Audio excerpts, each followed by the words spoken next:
എന്റെ ഈ സിനിമയിലെ അഭിനയം കണ്ടിട്ട് എന്താ തോന്നണേ? ഭാവി ഉണ്ടായിരിക്കേ? സിനിമയാ? അല്ല, വെബ് സീരീസ്. ഓ, വെബ് സീരീസ് മോശം. അഭിനയം ഒന്നും നന്നായിട്ടില്ല, കൊള്ളില്ല. അത് നീ കുശുമ്പ് പറയല്ലേ?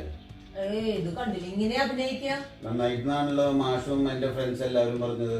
എല്ലാവരും സൂപ്പർ ആയിട്ടാണ് പറഞ്ഞത്. കലാകാരിയായിട്ട് വേറെ കലാകാരനെ പ്രോത്സാഹിപ്പിക്കല്ലേ വേണ്ടേ? നന്നായില്ല എന്ന് പറയാൻ പാടും. എനിക്കിഷ്ടായില്ല. കുറെ കൂടെ ഒക്കെ നന്നാക്കാണ്ടായിരുന്നു. നന്നായിട്ടില്ല, അതുകൊണ്ടാണ് ഞാൻ പോകണ്ടെന്ന് പറയുന്നത്. പോകണ്ടെന്ന് പറഞ്ഞാ പോണില്ല. അത് കയ്യിൽ പിന്നെ വേറെ അപ്പീലില്ല. അപ്പിനെയും നന്നായില്ല നീ പറഞ്ഞാൽ ശരിയല്ല. മാഷ വിഷമം മനസ്സിലാക്കണ്ടേ? നമ്മളിങ്ങനെ വ്യക്തിപരമായിട്ട് അവനവന്റെ കാര്യം മാത്രം നോക്കിയാൽ മതിയോ? ഹലോ, മാഷ അല്ല നമ്മുടെ സിനിമ കണ്ടില്ലേ? സിനിമയാ? ഏത് സിനിമ?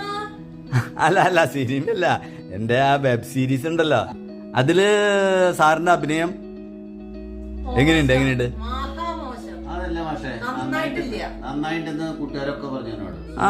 അതെ, അങ്ങനെ തന്നെയാണല്ലോ എനിക്കും കിട്ടിയ റിവ്യൂ. അങ്ങനെ ടീച്ചർക്ക് അങ്ങനെ തോന്നുന്നു. അത് അഭിനയം മോശമാണ് എന്നൊന്നും പറയാൻ പറ്റില്ല.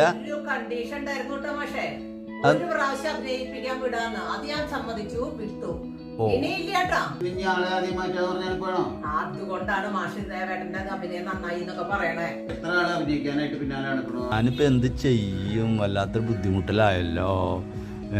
ടീച്ചർ വളരെ പേരെടുത്ത ഒരു കലാകാരിയല്ലേ? എന്തൊക്കെയാ? ഭരതനാട്യം, മോഹിനിയാട്ടം, കുച്ചിപ്പുടി, കഥകളി. അതെ, അപ്പൊ ഞങ്ങളെ ഈ കലാകാരന്മാരൊന്ന് പ്രോത്സാഹിപ്പിക്കണ്ടേ? സാറിന്റെ അഭിനയം നന്നായിട്ടുണ്ടെന്നാണ് എല്ലാവരും പറയുന്നത്.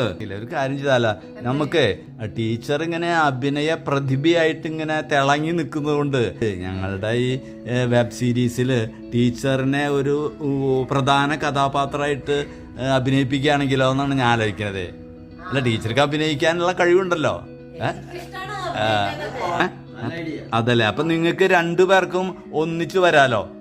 അപ്പൊ പിന്നെ നേരം പോക്ക് ഒന്നിച്ചല്ല, പിന്നെ ടീച്ചർക്ക് വേണ്ടി മാഷ് കാത്തിക്കേണ്ടി വരില്ല. അത് ശരിയാ. അപ്പൊ ടീച്ചർ അഭിനയ മികവുള്ള ആളായതുകൊണ്ട് ടീച്ചറിന്റെ ശിക്ഷണത്തില് പോരായ്മകളൊക്കെ പരിഹരിക്കാലോ. അടുത്ത എപ്പിസോഡ് മുതൽ ടീച്ചറും നമ്മളുടെ വെബ് സീരീസിലെ മെയിൻ കഥാപാത്രം ചെയ്യുന്നു. ഓക്കെ അല്ലേ? Thank you very much.